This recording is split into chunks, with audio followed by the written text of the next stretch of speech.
Bonjour, donc ma mission aujourd'hui, c'est de vous présenter un panorama de la pêche maritime mondiale en termes d'évolution et de chiffres clés. Ce que vous pouvez voir sur cette illustration, c'est l'évolution de la production de produits aquatiques depuis les années 1950. Et ce que vous voyez essentiellement, c'est que de 50 à 1990, vous avez une évolution très rapide de la pêche qui est majoritairement dominée par la pêche maritime, qui en fait se développe énormément. Et puis par la suite, à partir des années 90, vous avez la pêche qui stagne et l'aquaculture qui se met à se développer très rapidement. Donc voilà, l'aquaculture qui mélange un petit peu de l'eau douce et de la mer, et la pêche qui est essentiellement maritime.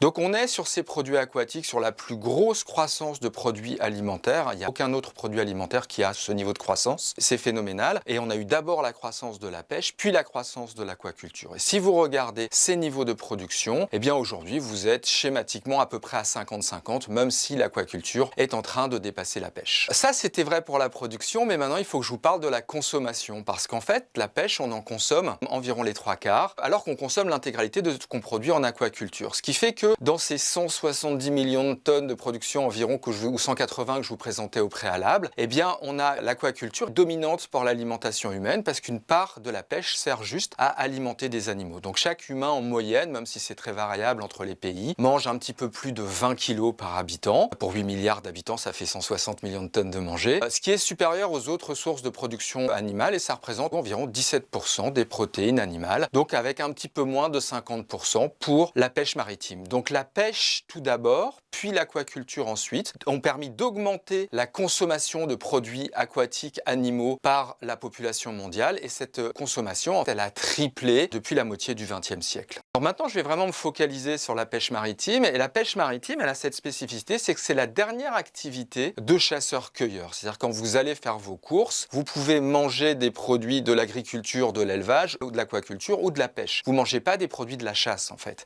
Au niveau mondial, la captation de faune sauvage, elle est 40 fois supérieure en mer qu'à terre. Donc dans les milieux aquatiques, essentiellement, on pêche alors qu'on ne chasse plus ou alors purement pour loisir dans les milieux terrestres. Donc ça, c'est la grande spécificité de la pêche, la dernière activité de chasseurs-cueilleurs. Alors maintenant, je reprends le focus que je vous ai présenté avec la pêche et l'aquaculture. On voit cette croissance, ce quadruplement de la production de la pêche des années 50 aux années 90, puis la stagnation depuis les années 90. Et pourquoi? En fait, certainement pas à cause de la demande, bien évidemment. La demande, elle est très forte, mais on ne peut pas pêcher plus que l'océan produit. Quand vous faites de l'élevage, vous essayez, si vous avez une demande, de produire plus. La pêche, elle produit ce que produit l'océan. Donc on ne peut pas satisfaire la demande qui est beaucoup plus forte. Et c'est la raison pour laquelle on a eu cette bascule, en fait, où on a ce pic de production de la pêche dans les années 90 qui stagne ensuite, qui correspond à peu près au pic de la consommation de produits de la pêche par habitant. Parce que comme la population humaine, elle a continué à augmenter, eh bien finalement, la part de production de la pêche dans l'alimentation humaine, elle a diminué. Maintenant, si j'essaye de vous expliquer ce qu'on pêche, ce n'est pas ce que l'on a envie de pêcher, mais ce que l'océan produit. Alors c'était vrai en tonnage, je viens de vous en parler, et maintenant, je vous en parle en composition. Et en fait, dans la pêche maritime, on pêche environ 2000 espèces, ce qui est absolument considérable. Évidemment, dans l'élevage, on élève beaucoup moins d'espèces qui sont les espèces choisies. Aux 3/4, ce sont des poissons, de la plaine jusqu'au fond, et on a une diversité d'autres ressources qui sont pêchées, des mollusques, des crustacés, des algues, mais aussi des méduses, des oursins, des mammifères. Voilà, donc majoritairement des poissons, mais pas uniquement. Et donc, ce que produit l'océan et non pas ce que l'on souhaite produire comme ce que l'on fait dans l'élevage. Où est-ce qu'on pêche? Eh bien en fait cet historique de répartition de la pêche mondiale, il est lié à l'historique de production.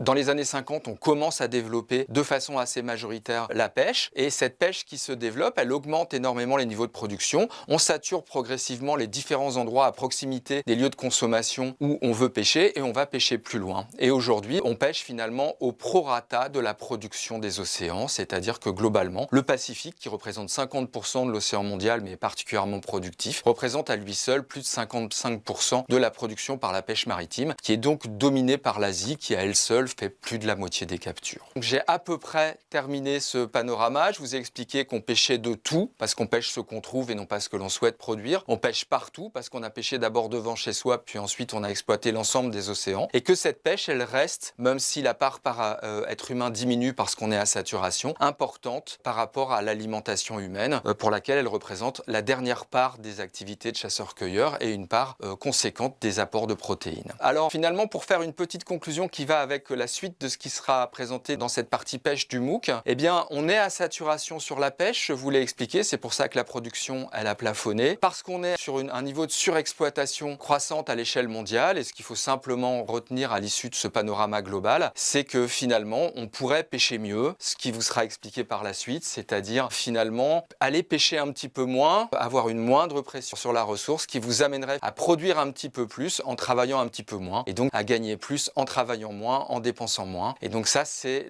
ces aspects de bonne gestion qui fonctionnent quand on la met en œuvre et qui permettent d'avoir une pêche durable. C'est ce que vous verrez par la suite de ce module. Je vous remercie beaucoup.